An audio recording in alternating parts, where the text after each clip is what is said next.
प्रभु, हमारी इस इच्छा को विनती समझकर स्वीकार कर लीजिए प्रभु। हम भी आपके साथ वन में ही जाएंगे, हम भी आपके साथ वन में ही जाएंगे प्रभु।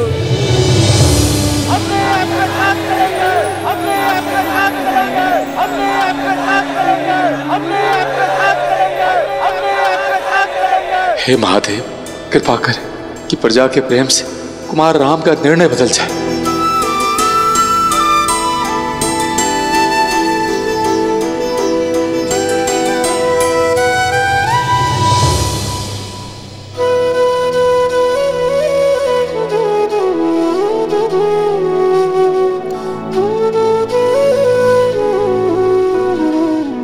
जैसे आप सबकी इच्छा। आप सभी मेरे साथ रहे, किंतु संध्या होने को है। हम सब आज रात्रि यहाँ तमसा नदी के तट पर विश्राम करेंगे। सही न सके रघुबर बिरहागी, चल लोग सब व्याकुल भागी।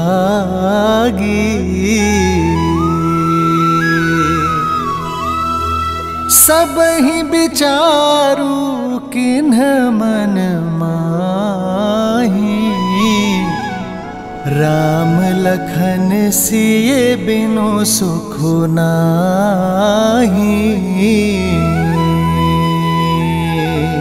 महाबली मेघनाद की, महाबली मेघनाद की, महाबली मेघनाद की, महाबली मेघनाद की, महाबली मेघनाद की, महाबली मेघनाद की।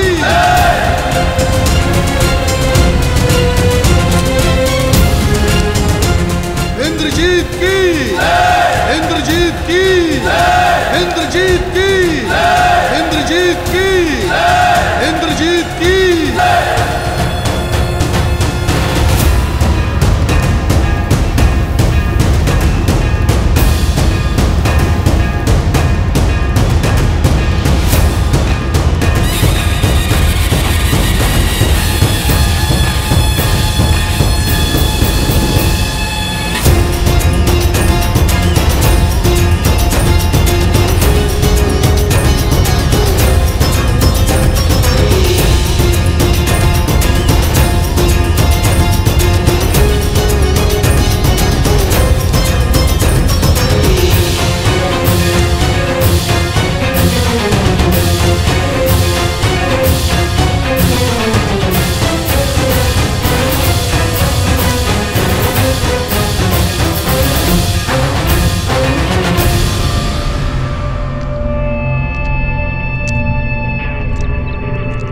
माता,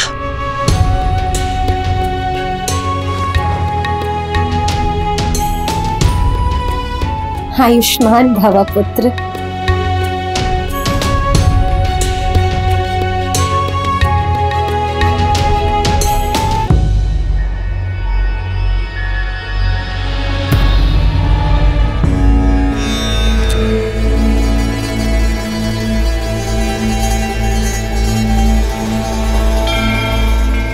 मेघनाथ,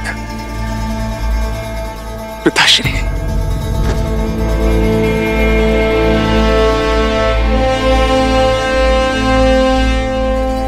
मेरे इंद्रजीत, तुम केवल लंका के युवराज नहीं, लंकेश का अभिमान भी हो। मेरा सबसे बड़ा बल, मेरी सबसे बड़ी शक्ति हो तुम। जिसे कोई परास्त न कर सका, वो अजय वीर हो तुम।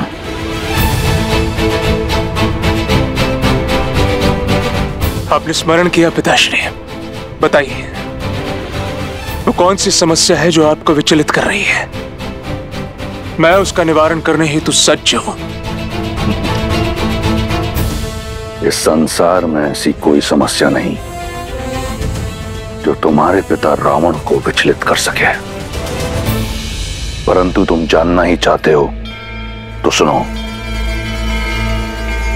एक छोटा सा कांटा है, विद्रोह की एक चिंगारी जो अग्नि कुंड बन लंका को भस्म कर सकती है, उसे बुझाना है।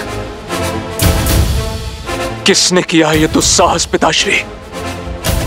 विद्युत जीवा। मैं, केवल मैं इस स्वर्ण सिंहासन योग्य हूं। काल के बंदी बना लो इसे।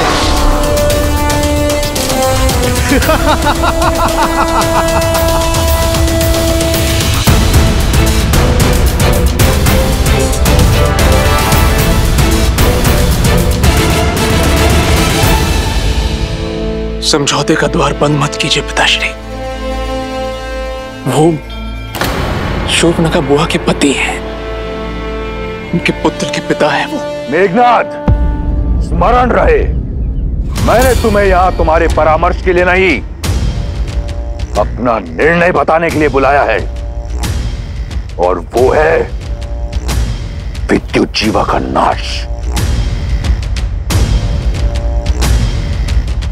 चयन तुम्हारा है। तुम्हारी पत्नी सुलोचना पाताल लोक की नाग जाति से है, उसकी सहायता से पाताल लोक चलो और जैसा कहूं वैसा करते चलो।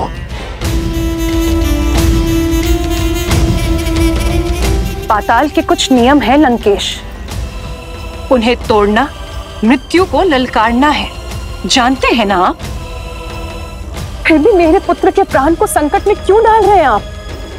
राज्य के नियम राज करने वाला निश्चित करता है, और अब पाताल लोक पर दशानन का राज होगा। पुत्र, पितृ मोह में धर्म से विमुख मत होना, अपने धर्म पे टिके रहना। जी माता।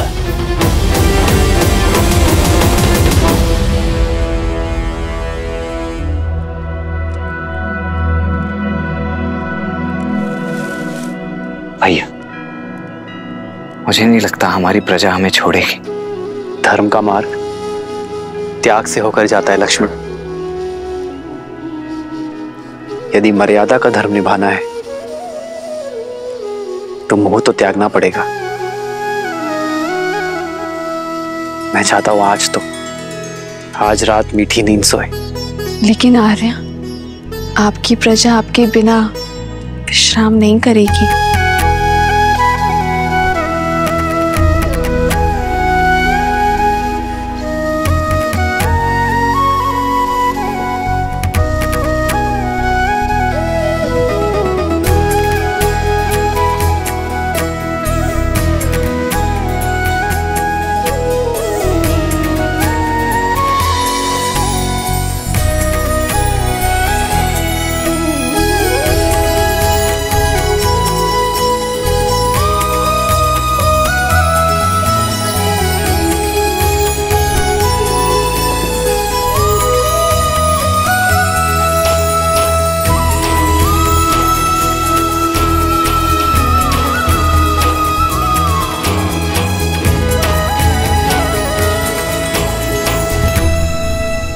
इस वनवास में मेरा उत्तरदायित्व तो होगा कि मैं दिन रात अपने भैया और भाभी की सेवा कर सकूं।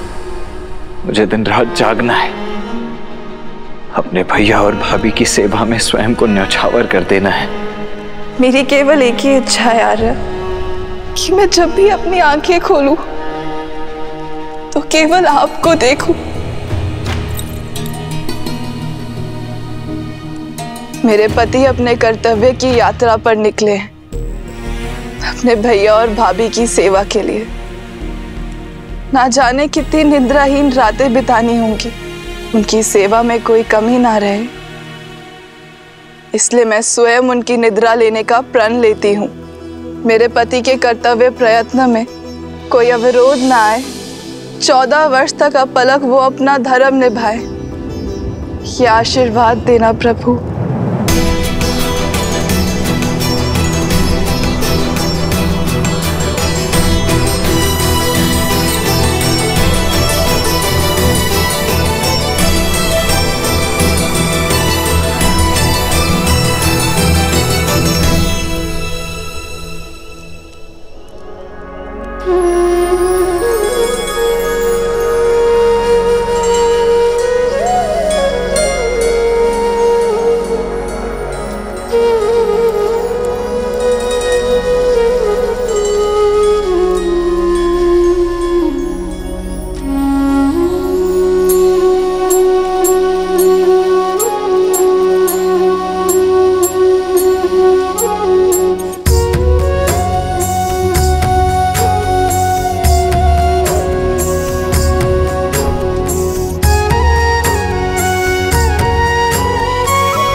चलो लक्ष्मण,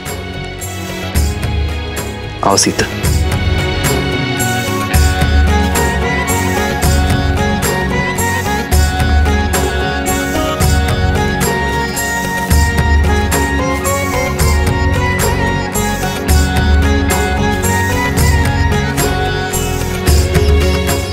अमत्य, बिना किसी आहट के आप रथ को अयोध्या की सीमा के उस पार श्रृंगवेरपुर की ओर ले चलिए।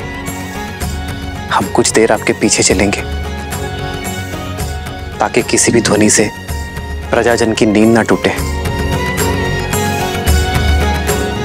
अन्यथा ये लोग हमें कभी जाने नहीं देंगे। ये सब आपकी प्रजा है कुमार राम, जो मन से आपको राजा स्वीकार कर चुकी, अपना सर्वस्व मान चुकी है। कितने प्रेम से आप पर विश्वास करके सोए हुए इन्हें इस प्रकार छोड़कर जाना, इनके साथ छल होगा। 14 वर्ष का वनवास मुझे मिला है अमत्य, अयोध्या की प्रजा को नहीं।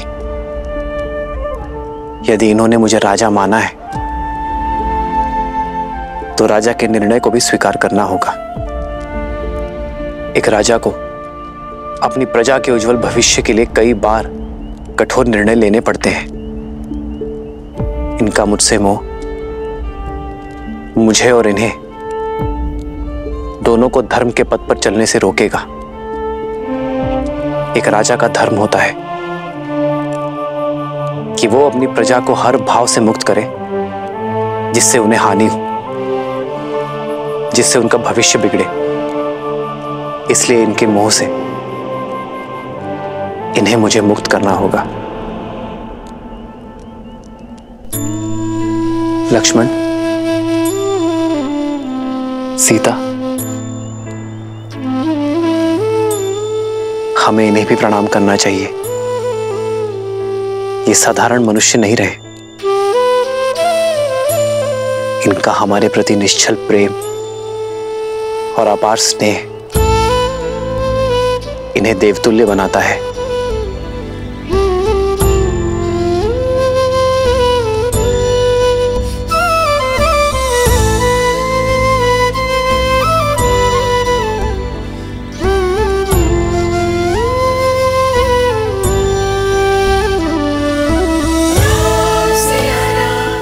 आइए कुमार।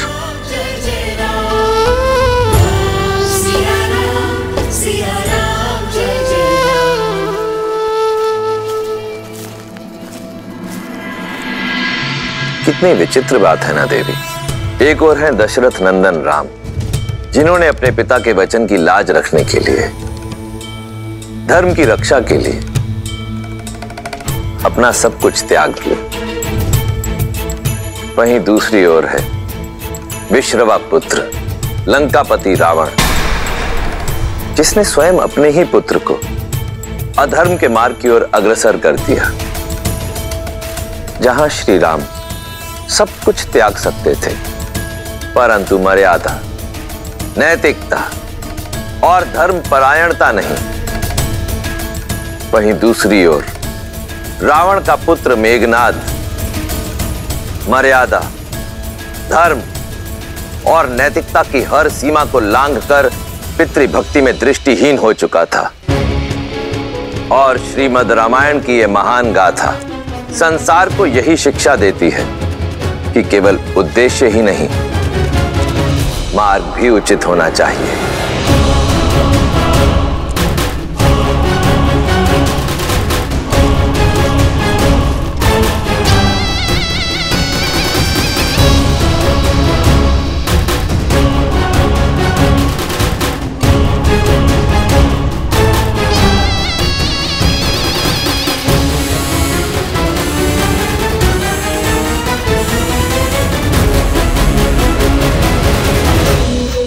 मेरी प्रिय पत्नी, मेरी अर्धांगिनी, कहां हो तुम? सुलोचना, सुलोचना,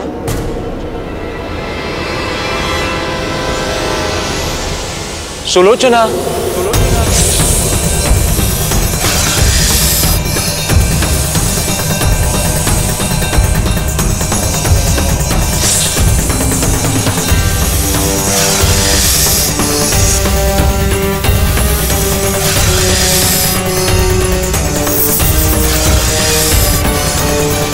सुलोचना।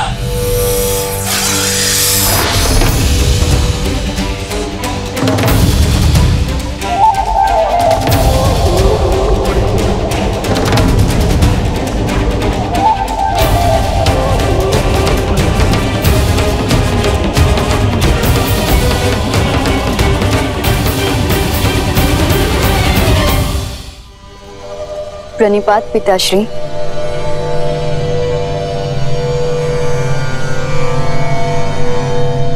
मैं कब से आपकी प्रतीक्षा कर रही थी, अब समय मिला आपको।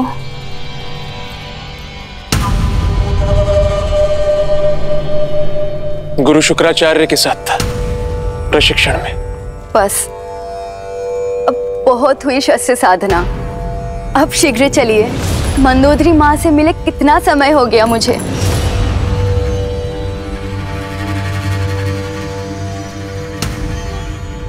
आप मुझे लंका ले जाने आए हैं ना? नहीं सुलोचना, मैं एक विनती लेकर आया। आप आदेश दीजिए स्वामी। हमें पाताल लोक ले चलो।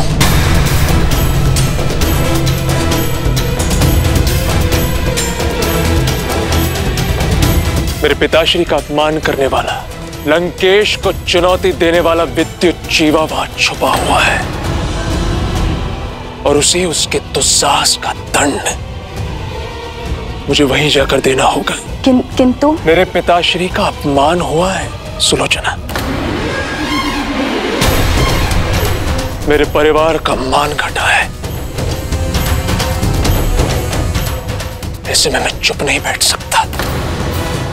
तुम नागलोक से हो, तुम्हारा निमंत्रण हमें वहां ले जा सकता है। तुम ये भली भांति जानती हो कि मैंने आज तक तुमसे कभी कुछ नहीं मांगा। मेरी इच्छा पूर्ण नहीं करोगी?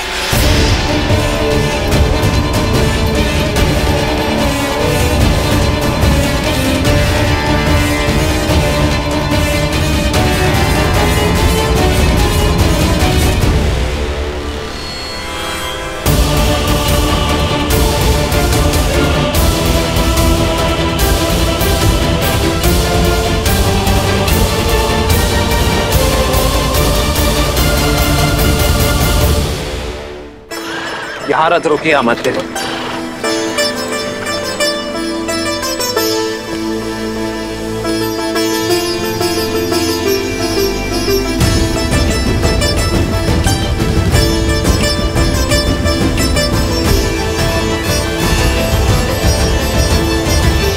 पिता और प्रजा से विदा ली, 3 माताओं से विदा ली, अब अपनी मातृभूमि से भी विदा ले लेता हूं।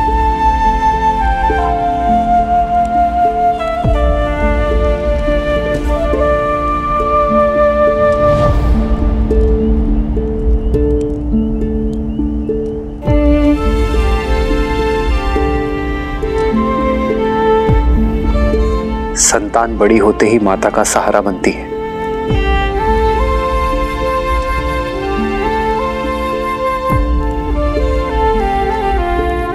मुझे क्षमा करना मां, जब आपकी सेवा करने का समय आया तो मुझे जाना पड़ रहा है, पर मैं आपको वचन देता हूं, इन 14 वर्षों का हर एक पल मैं यही सोचूंगा कि लौटकर आपका ऋण कैसे चुकाऊं। पहले अपना वचन निभा लूं, फिर मातृभूमि का ऋण भी चुकाऊंगा।